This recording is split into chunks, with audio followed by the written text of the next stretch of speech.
연이은 폭염으로 전기세 누진제 논란이 들끓자 산업부가 결국 누진제를 손보기로 했습니다.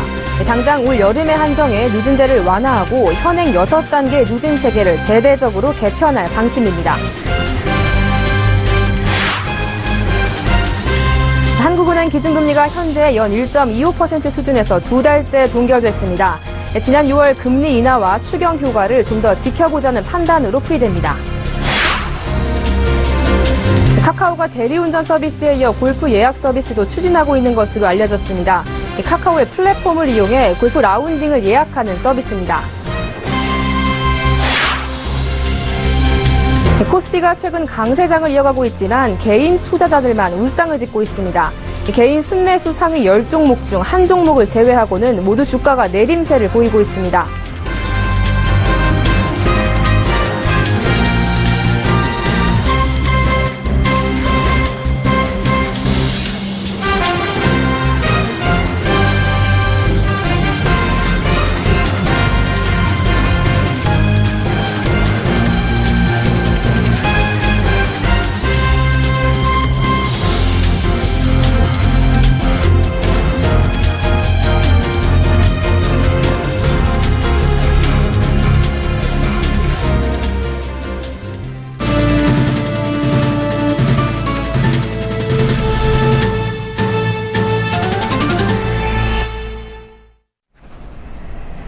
여러분 안녕하십니까? 11일 목요일 생경제연장 오늘의 주요 뉴스입니다.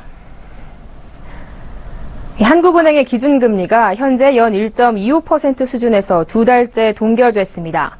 저금리 탓에 가계부채 급증세가 좀처럼 꺾이지 않는 것도 부담이지만 지난 6월 깜짝 인하 이후 정부도 추가 경정예산 편성에 나선 만큼 정책 효과를 좀 더 기다려보자는 판단으로 풀이됩니다. 보도에 정훈규 기자입니다. 한국은행은 오늘 오전 이주열 총재 주재로 금융통화위원회를 열고 기준금리를 현 수준으로 유지하기로 했습니다. 지난 6월 기준금리를 연 1.5%에서 1.25%로 0.25%포인트 내린 이후 시간이 많이 지나지 않아 경기 흐름을 더 지켜볼 필요가 있다는 판단입니다. 더욱이 재정 측면에서 정부가 경기 부양을 위한 11조 원 규모의 추경 편성에 나선 만큼 통화정책에 다소 여유가 생긴 측면도 있습니다. 경제 성장 경로의 불확실성이 높은 만큼 금리 인하와 추경 등 확장적 거시경제 정책의 효과와 대내외 경제 여건의 변화를 지켜볼 필요가 있다는 점.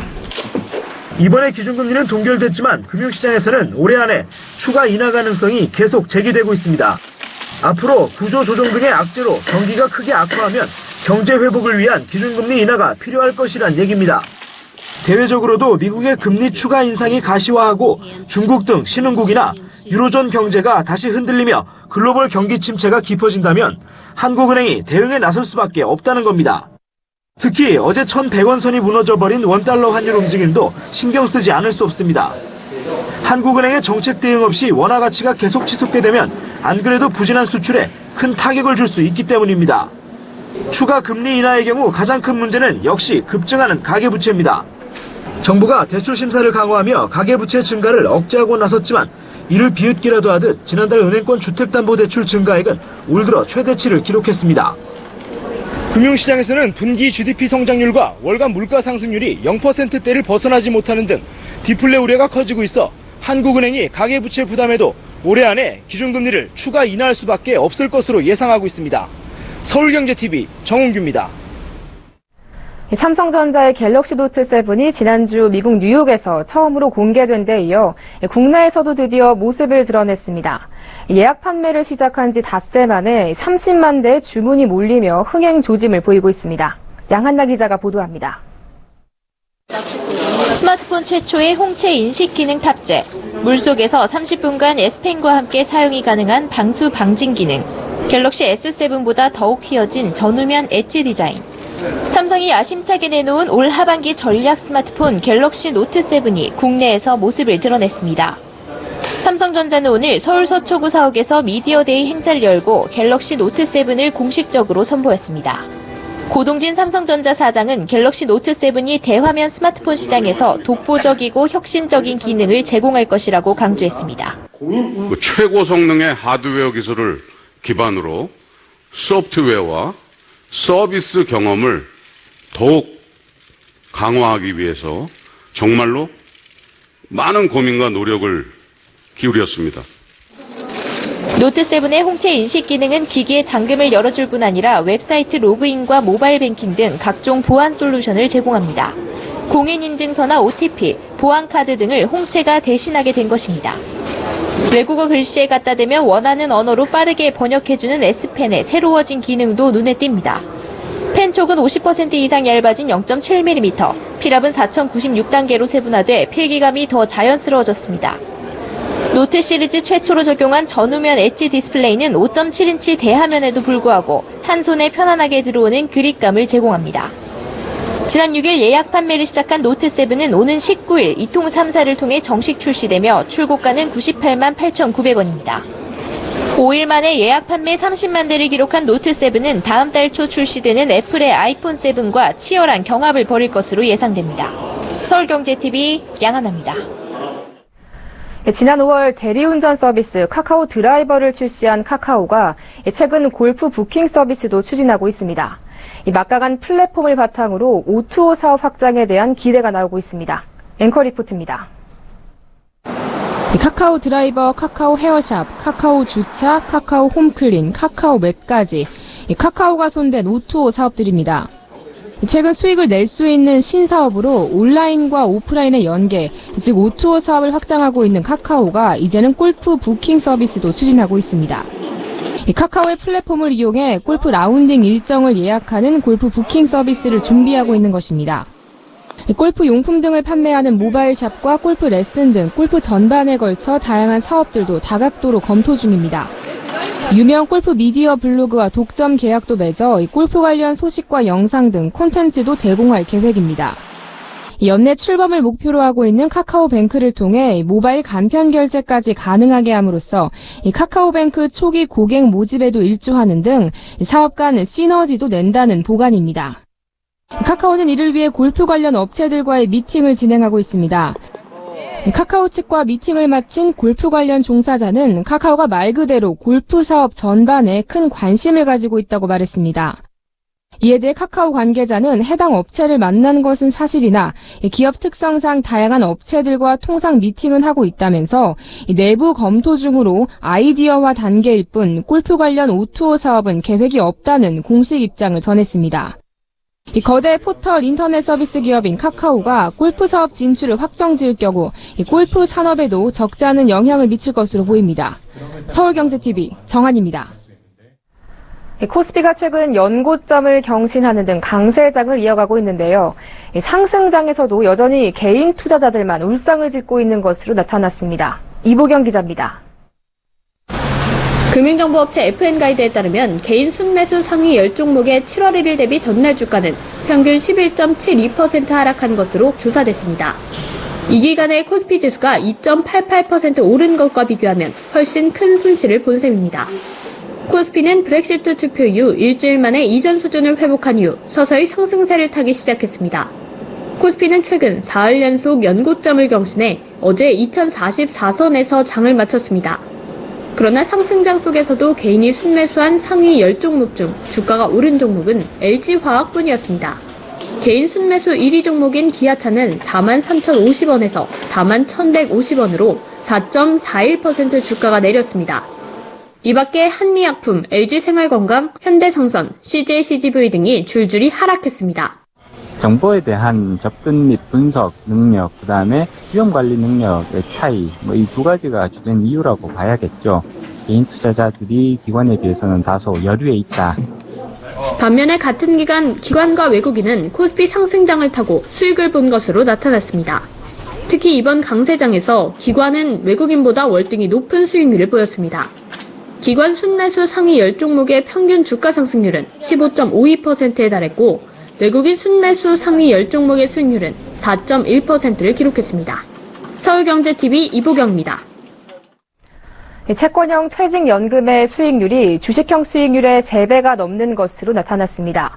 근로복지공단의 올해 상반기 퇴직연금 상품 통합정보 공시에 따르면 운용 실적에 따라 수익률이 달라지는 원리금 비보장 상품의 순자산 총액은 9조 3,772억 원입니다. 국내 채권 혼합형 상품이 전체 순자산 총액의 67.05%, 국내 채권형이 12.88%, 해외 채권 혼합형이 7.6%로 상위 3개 유형의 상품이 87.53%를 차지합니다. 3년 연평균 수익률은 채권형 4.18%, 채권 혼합형 3.36%, 주식 혼합형 2.87%, 주식형 1.26% 순으로 채권형 상품의 수익률이 주식형의 3배 이상입니다. 국내외 경기 둔화로 안전자산인 채권에 시중 자금이 몰리면서 채권 가격이 강세를 보여 수익률이 호조를 보인 것으로 풀이됩니다. 주식형 상품의 수익률은 최근 3년간 코스피 지수가 보합세를 보이면서 지지부진한 모습을 보였습니다.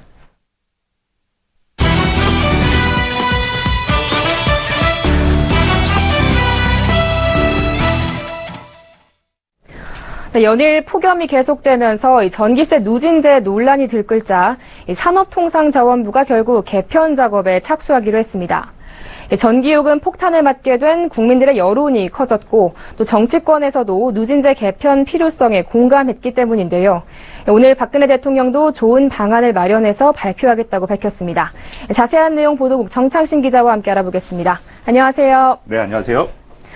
네, 최근 이 전기세 누진제 논란이 뜨거웠는데요. 어떤 내용입니까? 네, 이 가정용 전기요금은 이 산업용과 달리 전기 사용량에 따라 단가가 올라가는 이 누진제가 적용되기 때문인데요. 올해 특히 무더위가 기승을 부리고 있죠. 에어컨 사용 가정이 많아지면서 전기료가 급격히 많이 나온 가정들의 불만이 커졌습니다. 우리나라는 지난 2007년부터 전기 사용량에 따라 6단계로 요금을 차등 부과하고 있는데요. 1단계와 6단계의 요금 차이가 무려 11.7배에 달합니다. 특히 일반인보다 체온이 높은 임산부, 또 신생아가 있는 가정에선 불만의 목소리가 더 큰 상황입니다. 또 여기에 에어컨 보급률이 80%에 이를 정도로 필수 가전으로 자리 잡은 마당에 이 여름철 필수제인 에어컨을 사치제처럼 취급하는 게 합당한가란 지적도 많습니다. 현행 누진제가 저소득층을 보호하고 전력 과소비를 막기 위해 10년 가까이 그대로 유지되고 있는 만큼 이 개편이 필요하다는 뜻입니다. 네, 그동안 이 전기요금 누진제 개편에 대해서 불가론을 고수했던 산업부가 결국은 개편을 하기로 했다죠? 네. 자, 오늘 이 박근혜 대통령은 전기요금 누진제 개선에 대해 좋은 방안을 검토 중이고 조만간 발표하겠다고 밝혔습니다. 박근혜 대통령이 이정현 새누리당 대표 등 신임 지도부와의 청와대 오찬에서 전기요금 누진제 개선이 필요하다는 이 대표의 건의를 받고 이같이 밝힌 건데요. 그동안 산업부는 전력 대란과 부자 감세 가능성을 들어 누진세를 완화하기 어렵다고 강경한 입장을 보여왔습니다. 하지만 국민의 여론이 심상치 않게 들끓고 있는 데다 정치권에서마저 여야가 전기요금 누진제 개편의 필요성에 공감하면서 기존 논리를 더 고집하기 어려운 상황이 됐습니다. 네, 그럼 이 전기요금 누진제 개편은 어떤 방향으로 이루어질까요? 네. 당장 올해 여름에 한정해 이 누진제를 완화하고 전기요금을 소급하는 단기 처방이 이루어질 것으로 보입니다. 여기에 누진 단계와 배율을 전체적으로 손을 보는 장기 대책 등이 동시에 검토될 예정인데요. 앞서 말했듯이 우리나라 주택용 전기요금은 2007년부터 현재까지 6단계의 누진요금 체계로 운영되고 있습니다. 이 구간이 높아질수록 가격 또한 몇 배씩 뛰어오르는 구조입니다. 산업부는 우선 작년 여름처럼 4단계에서도 3단계와 같은 요금을 적용하는 방안을 검토할 것으로 보입니다. 이럴 경우 전체 가구의 27%가 전기요금 감면 혜택을 볼 수 있게 됩니다. 다만 7월분 전기요금은 이미 책정됐기 때문에 8월이나 9월분 요금 고지 때 소급 적용하는 방안도 검토되고 있습니다. 네, 그러니까 단기적으로는 이 누진제 완화와 소급 적용이 검토되고 있는 건데요. 그렇다면 장기적으로는 어떻게 바뀔까요? 네. 장기적으로는 이 현행 6단계의 누진 체계를 대대적으로 손볼 것으로 예상되고 있습니다. 정부는 6단계의 구간을 이 3에서 4단계로 줄이고 1단계와 6단계의 배율차를 대폭 줄이는 방안 등을 놓고 논의 중인데요. 특히 주택용 요금 총액을 그대로 두고 단계와 배율만 조절할 경우 정부의 기존 주장처럼 저소득층이 내야 하는 요금이 늘어나고 오히려 상위층의 혜택을 더 볼 가능성도 있어 이 부분을 해소하는 방안도 함께 검토될 것으로 알려졌습니다. 이와 관련해 김진우 연세대 글로벌 융합기술원 특임 교수는 당장 누진제를 대폭 완화하기 어렵다면 매년 한두 구간씩 손을 봐서 결과적으로는 누진 구간을 2, 3단계로 줄이는 게 바람직하다면서 누진 배율도 3배 정도가 최대라고 본다고 말했습니다. 네, 결국 정부가 이 누진제를 손보기로 했는데요. 이 연이은 폭염에 지친 국민들이 참 많습니다. 산업부의 현명한 대책 기다려보겠습니다. 네, 지금까지 정찬신 기자와 함께했습니다. 오늘 말씀 잘 들었습니다.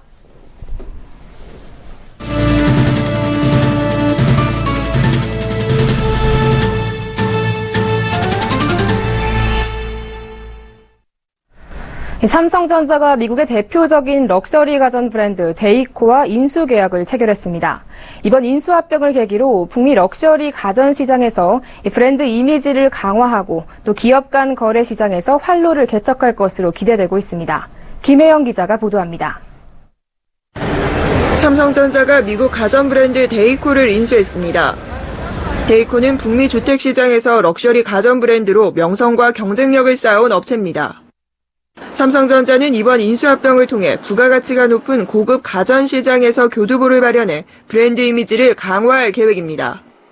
미국 소비자가 인정하는 럭셔리 가전 브랜드를 확보해 주택 부동산 관련 B2B 사업 경쟁력을 높여 북미 생활가전 사업의 지속적 성장에 박차를 가할 예정입니다. 또 IT기기 SNS에 친숙한 밀레니얼 세대의 부상으로 미래형 스마트 가전 수요가 늘고 있어 삼성전자의 혁신적 기술이 시너지를 창출할 것으로 보입니다. 앞서 삼성전자는 글로벌 생활가전 시장의 최대 격전지인 북미에서 지난 2분기 5대 생활가전 시장 점유율 16.7%를 기록해 1위를 차지했습니다. 이번 데이코 인수를 통해서 프리미엄 패키지 가구 라인업을 확대하고 전문 유통망을 확보하는 등 이러한 시장에서 사업 기반을 강화하는 데 큰 의미가 있습니다. 북미 주택, 부동산 시장에 본격 진입할 수 있는 그런 계기가 될 것으로 보고 있습니다. 삼성전자가 해외 생활가전 업체를 인수한 것은 2009년 폴란드 아미카 인수 이후 약 7년 만입니다. 삼성전자는 당시 유럽 생활가전 생산 거점을 확보하고자 아미카의 가전 생산 라인을 인수한 바 있습니다. 미국 생활가전 시장은 연평균 4% 성장을 해 2020년까지 약 $300 규모에 달할 전망입니다. 특히 오븐, 쿡탑 등으로 구성된 패키지 가격이 $2만 이상인 럭셔리 가전은 주택 가치를 높여주는 효과가 있어 높은 성장률을 보이고 있습니다. 서울경제TV 김혜영입니다. 원유를 기초자산으로 발행된 파생결합증권 투자자들이 올 상반기에만 3천억 원이 넘는 원금 손실을 봤습니다.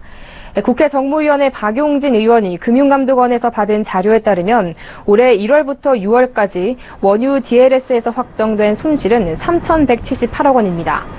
지난 한 해 원유 DLS에서 생긴 손실액의 4배가 넘는 수준입니다. 원유 DLS는 원유 가격의 움직임에 따라 손익이 결정되는 파생 상품입니다. 원유값이 가입 당시보다 40%에서 50% 이상 폭락하지 않으면 높은 수익을 올릴 수 있지만 애초 설정한 기준 밑으로 떨어지면 큰 손실을 입을 수 있습니다. 그럼에도 최근 수년간 금융사들은 이 상품을 적극적으로 일반 투자자들에게 권유했고 손실이 커지자 투자자들의 민원이 급증하고 있습니다. 저금리 기조가 계속되면서 조금이라도 이자를 더 주는 저축은행에 돈이 몰리고 있습니다. 저축은행 수신액은 지난 저축은행 사태 후 3년 5개월 만에 40조 원을 회복했고 최근 2년간 저축은행의 예적금 상품에 10조 원이 몰렸습니다. 한국은행에 따르면 저축은행의 수신액은 지난 6월 말 현재 40조 616억 원으로 작년보다 18.5%, 지난달보다 1.8% 늘었습니다. 기준금리 인하로 시중은행들이 예적금 금리를 속속 내리는 와중에 저축은행은 예금 금리를 2%대로 올리며 자금을 끌어들이고 있습니다. 저축은행들의 올 1분기 이자이익은 7,200억 원으로 작년 같은 기간보다 29.9%나 증가했습니다. 박상우 한국토지주택공사 사장이 지난 3월 취임한 후 약 5개월이 지났습니다. 박 사장은 사업 방식 다각화와 판매 활성화를 통해 3조 4천억 원의 금융부채를 줄이는 한편 7조 3천억 원의 사업비를 조기 집행해서 내수 살리기에 발벗고 나서고 있습니다. 보도에 정창신 기자입니다. 한국토지주택공사의 금융부채가 지난 7월 말 기준 약 3조 4천억 원 줄었습니다. 작년 말 89조 9천억 원에서 상반기 86조 5천억 원으로 3.8% 감소한 겁니다. 이 같은 부채 감축은 상반기 판매 실적이 연초 계획보다 초과 달성된 덕분입니다. LH에 따르면 올해 상반기 토지 11조 1천억 원과 주택 1조 2천억 원 등 총 12조 3천억 원의 판매 실적을 기록했습니다. 상반기 판매 목표 6조 9천억 원과 비교해 177% 초과 달성한 겁니다. 부동산 투자 열기가 높아지면서 LH에서 판매한 공동주택용지와 상업 업무용지, 단독주택용지 등의 실적이 좋았습니다. 2013년부터 판매 촉진을 위해서 경쟁체제를 도입하였으며 최근에 건설사들이 주택용지 확보 수요가 높았습니다. 수익형 부동산이 저금리 기조에 따라서 투자처로서 각광받는 등 시장 여건이 뒷받침되어서 높은 판매 성과를 거둔 점 등이 주된 요인이라고. LH는 얼어붙은 내수 경기를 살리기 위해 사업비 조기 집행에도 박차를 가하고 있습니다. 올해 상반기 LH가 집행한 사업비는 7조 3,129억 원으로 당초 계획보다 5,285억 원을 초과 집행했습니다. 이 같은 배경엔 지난 3월 취임한 박상우 사장의 현장 경영이 있었습니다. 박 사장은 취임 후 15,000km 강행군을 소화하며 전 지역 사업본부를 방문해 현장의 애로사항을 청취했습니다. 또한 경영진 주재 재정집행 점검회의를 정례화하고 타기관과의 조기 집행을 위한 협업도 적극적으로 추진해 왔습니다. LH는 사업 방식 다각화를 위해 공공임대 리츠와 민간 공동택지 개발, 민간 공동주택 건설 등을 통해 약 7,200억 원의 민간 자본을 유치해 자체 사업비를 줄였습니다. 여기에 신성장 동력 육성을 위해 볼리비아와 에티오피아, 쿠웨이트 등과 스마트 시티 수출을 위한 MOU도 체결했습니다. 서울경제TV 정창신입니다. 현대자동차가 다음 달 중 국내에 출시하는 신형 i30의 외관 티저 이미지를 공개했습니다. 2011년 2세대 모델 출시 이후 5년 만에 신모델이 나오는 i30는 현대차의 글로벌 전략 해치백 모델입니다. 이와 함께 현대기아차의 디자인을 총괄하는 피터 슈라이어 사장이 신형 i30의 디자인 컨셉트를 직접 소개하는 영상도 유튜브를 통해 선보였습니다. 피터 슈라이어 사장은 소개 영상에서 신형 i30는 간결하면서도 역동성이 느껴지는 디자인으로 캐스케이딩 그릴 적용 등으로 한 단계 진보한 현대차 디자인의 비전을 보여준다고 설명했습니다. 신형 i30는 다음 달 국내를 시작으로 유럽 등 전 세계에 순차적으로 출시될 계획입니다. 서울 삼성동 코엑스와 현대차 GBC 일대에 마이스 단지를 조성하는 국제교류 복합지구 사업이 본격 추진됩니다. 다만 탄천 나들목 램프 일부를 폐쇄하려던 계획은 유보, 주거 용도는 불허됐습니다. 서울시는 이 같은 내용의 동남권 국제교류 복합지구 조성 계획을 담은 지구 단위 계획이 도시건축공동위원회에서 수정 가결됐다고 밝혔습니다. 국제교류 복합지구는 코엑스에서 GBC 잠실 운동장 일대 166만 제곱미터에 국제 업무와 스포츠, 엔터테인먼트가 어우러진 마이스 단지를 만드는 사업입니다. 잠실 운동장은 주경기장 등 기존 체육시설에 전시장과 컨벤션 시설 등 업무 판매 시설이 허용됩니다. GBC 건립 등 현대차 부지 세부 개발 계획 안건은 전망대와 보행 통로 개방 외에 공공성 확보 방안을 추가하라는 주문과 함께 재차 보류됐습니다. 송파 강남구에서 반발한 탄천 나들목 램프 폐쇄와 기능 이전 등 구조 개선 계획은 추후 최적의 대안을 찾기로 했습니다.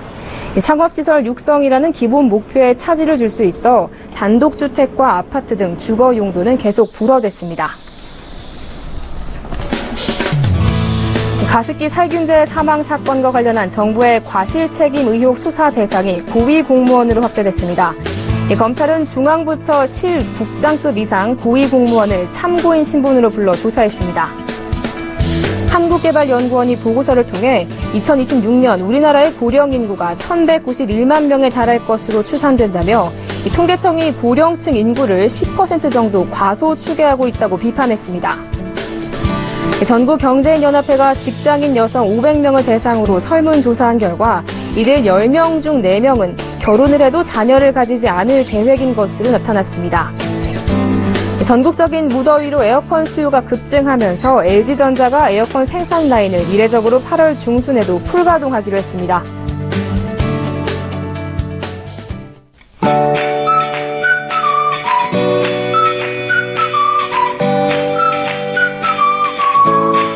안녕하세요. 케이더 라이프스타일 예보 허수진입니다. 마음의 준비를 단단히 하고 나왔는데도 더위를 이겨내기 쉽지 않은 하루였습니다. 2008년 폭염특보 시행 이래 처음으로 전국적인 폭염특보가 발효 중인데요. 내일도 이 폭염의 기세는 대단하겠습니다. 한낮에 서울의 기온은 36도, 광주 35도, 대구는 37도까지 치솟겠습니다. 한편 맑은 하늘에 강한 햇볕이 내리쬐면서 전국적으로 자외선 지수가 매우 높은 단계까지 오르겠고 오존 농도는 강원도 영동과 제주도를 제외한 전국에서 나쁨 단계까지 오르겠습니다. 내일은 북태평양 고기압의 영향을 받으면서 전국이 대체로 맑겠습니다. 자세한 지역별 내일의 날씨는 나절 예보로 알아보겠습니다. 폭염은 내일도 이어지겠는데요. 한낮에 대전의 기온은 34도, 서울은 36도까지 오르겠고요. 자외선 지수도 전국적으로 높게 오르겠습니다. 동해안 지방 하늘은 대체로 맑겠고요. 한낮에 속초와 강릉의 기온은 35도로 무척 덥겠습니다. 남부지방도 맑은 날씨 속에 낮 동안 광주의 기온은 35도, 대구는 37도까지 치솟겠습니다. 바다의 물결은 남해상에서 최고 2m로 약간 높게 일겠고요. 서해상에서는 안개가 끼는 곳이 있겠습니다. 다음 주 월요일에는 중부지방에 소나기 소식이 있고요. 전국적으로 30도로 웃도는 더위는 당분간 계속해서 이어지겠습니다. 올림픽이 열리고 있는 브라질 리우는 가끔 비가 내리겠고요. 14도에서 22도의 기온 분포를 보이겠습니다. 날씨였습니다.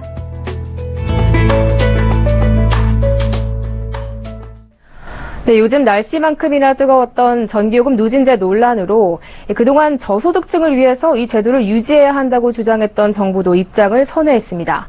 애초에 전력 대란을 막기 위해 전체 전력 사용량의 14%에 불과한 가정용에만 이 누진제를 적용한다는 것이 어불성설이 아니겠습니까? 생 경제 현장 여기서 마칩니다. 시청해주신 여러분 고맙습니다.